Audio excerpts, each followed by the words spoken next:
Bismillahirrahmanirrahim. Assalamualaikum warahmatullahi wabarakatuh. Perkenalkan, nama saya Noris Anikotul Azizah dengan nomor induk mahasiswa 201190434 dari kelas PAIM. Yang pertama, alhamdulillahirrahmanirrahim. Wa bihi nasta'in wa ala umuri dunya waddin. Wassalatu wassalamu ala asyrafil anbiya'i wal mursalin wa ala alihi washabbihi ajmain, amma ba'du. Pertama-tama marilah kita panjatkan puja dan puji syukur atas kehadirat Allah Subhanahu wa taala yang telah memberikan kita rahmat, nikmat, taufik serta hidayahnya sehingga kita dapat berjumpa dalam belajar online kali ini tanpa ada aral suatu apapun. Kedua kalinya salat serta salam semoga tetap terlimpahkan kepada junjungan kita Nabi Muhammad SAW yang telah membawa umatnya dari zaman jahiliyah menuju zaman Islamiyah yang kita alami sekarang ini dan yang kita nantikan syafaatnya besok di hari yaumil kiamah kelak. Ketiga kalinya saya ucapkan terima kasih kepada Bapak dosen Bapak Roni Harsoyo selaku dosen pembimbing dari mata kuliah Ilmu Pendidikan Islam. Keduanya mohon izin kami untuk mempresentasikan makalah kami tentang alat-alat pendidikan dalam proses pendidikan Islam dalam mata kuliah Ilmu Pendidikan Islam. Nah, di sini saya akan mempresentasikan poin yang tentang pengertian alat pendidikan dan pengertian alat pendidikan Islam. Untuk yang pertama, pengertian alat pendidikan. Mengenai pengertian alat pendidikan, para ahli sendiri mendefinisikan alat pendidikan yang berbagai macam, serta banyak ahli yang mengemukakan pendapatnya tentang pengertian alat pendidikan. Sedangkan alat pendidikan itu sendiri mempunyai arti adalah segala sesuatu atau apa saja yang dipergunakan dalam usaha mencapai tujuan pendidikan. Itu yang dinamakan alat pendidikan. Alat pendidikan ada pengertian dua macam. Ada dua macam pengertian alat pendidikan. Yang pertama, alat pendidikan yang bersifat tindakan, yaitu berupa upaya dan siasat dalam kaitan dengan kewibawaan. Yang kedua adalah alat pendidikan yang berupa benda. Nah, untuk yang poin kedua adalah pengertian alat pendidikan Islam. Alat pendidikan Islam sendiri adalah segala sesuatu yang digunakan dengan sengaja ataupun tidak sengaja untuk untuk mencapai tujuan pendidikan, atau segala sesuatu yang dipergunakan oleh guru atau pendidik dalam usaha untuk mencapai tujuan pendidikan. Definisi alat pendidikan Islam itu ada banyak menurut beberapa ahli. Semisal adalah Sutari Imam Bernadib. Alat pendidikan ialah tindakan atau perbuatan atau situasi atau benda dengan sengaja diadakan untuk mencapai tujuan pendidikan. Sedangkan ada pendapat Ahmad D. Marimba, M. Alim Purwanto dan sebagainya. Dan dapat ditarik kesimpulan dalam pengertian alat pendidikan Islam. Alat pendidikan Islam adalah segala sesuatu untuk mencapai tujuan pendidikan Islam.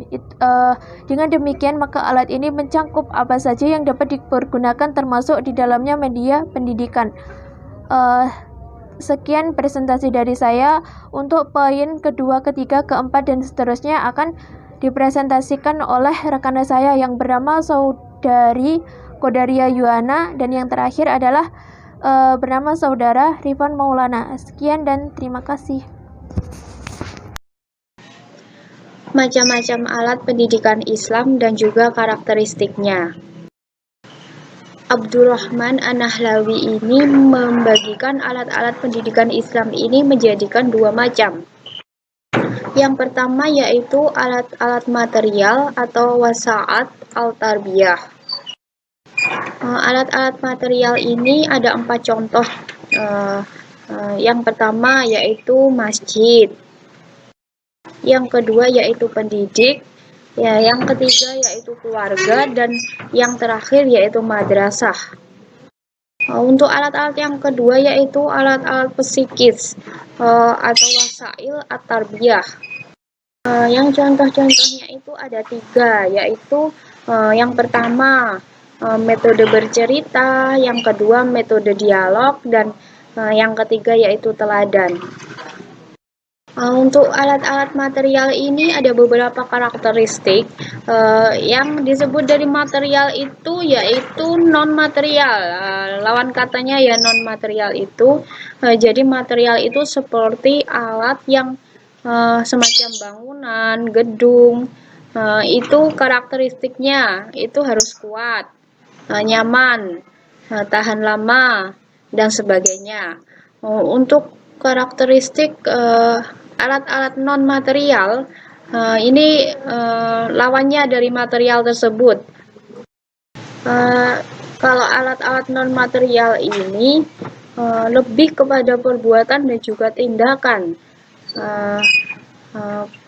Perbuatan mungkin harus dimulai dipupuk sejak dini, diajarkan sejak dini, dan tindakan tersebut adalah implementasi dari indisipliner ilmu yang telah dipupuk sejak kecil itu tadi. Maka perbuatan tersebut akan menghasilkan tindakan ketika sudah terjun kepada masyarakat luas, yang sebelumnya masih dalam lingkup sekitar atau lingkup kecil, maka kelak dari indisiplinarisasi tersebut dapat diterapkan atau diimplementasikan secara tindakan atas perbuatan tersebut dapat diimplementasikan dalam masyarakat luas, sehingga kita tidak hanya berdiam diri dalam keadaan masyarakat, tapi kita bisa berkontribusi mengikuti alurnya masyarakat yang baru. Tindakan, perbuatan dan tindakan ini hubungan antara pendidik dan juga peserta didik. Maksudnya pendidik itu mengajarkan bagaimana bertindak dan berbuat terhadap peserta didiknya, dan di antara kegiatan tersebut, kedua kegiatan tersebut, maka tidak boleh juga terlalu dikekang dan harus memperhatikan batas kemampuan terhadap masing-masing peserta didiknya. Maka disitulah bisa diterima peserta didiknya dan diaplikasikan dalam kehidupan yang akan diimplementasikan atau di lingkup sekitar atau bagaimanapun dan dimanapun. Maka tidak ada alasan untuk dapat peserta didik itu dapat mengimplementasikan dari transfer ilmu yang diperoleh dari pendidiknya tersebut. Untuk selanjutnya yaitu bentuk-bentuk alat pendidikan, terbagi menjadi dua, yaitu piranti keras dan juga piranti lunak, atau biasa disebut software dan juga hardware. Untuk piranti lunak ini ada contohnya itu seperti pembiasaan, terus pengawasan, terus perintah, ganjaran, dan hukuman, seperti itu contohnya. Sedangkan untuk contoh piranti keras, contohnya itu seperti gedung perpustakaan, gedung sekolah, dan juga alat peraga. Itu beberapa contoh dari piranti lunak dan juga piranti keras. Sangat berbeda. Kalau piranti keras itu lebih kepada tempat atau lingkupnya, tetapi kalau piranti lunak itu seperti yaitu tadi seperti implementasian. Misalnya peserta didik diajari cara bertindak dan bersikap dan lain sebagainya. Jadi apa yang diajarkan itu dia mampu bertindak untuk baik, menjauhi dari hal yang buruk, misalnya seperti itu. Dan pengimplementasiannya itu tidak hanya pada lingkup sekolah, tetapi juga bisa di masyarakat, dalam keluarga, dan dimanapun lingkup ia tinggal itu harus diimplementasikan, karena Hal ini pun akan terencana, terlaksana dari peserta didiknya kalau pendidiknya itu bisa menjadi teladan atau contoh, sehingga peserta didiknya pun melihat, wow, gurunya seperti itu. Jadi uh, maka perbuatanku juga akan kusesuaikan dengan pendidikku, istilahnya digugu dan ditiru. Sekian. Selanjutnya adalah fungsi alat pendidikan Islam.